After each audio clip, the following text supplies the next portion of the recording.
Sandali lang po tayo magpapaliwanag para sa 28 centavos error coin. Meron po tayo dito error coin na nawawala ang letter B, E at U.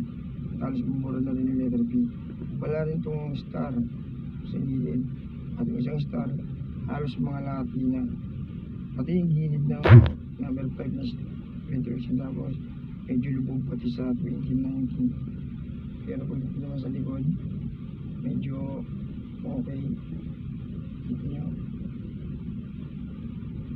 Mga naghanap dyan na coin collector, PM lang po ako. Alvin Lord dami sa atin. Yan po. Gusto nyo walang star. Wala rin REU.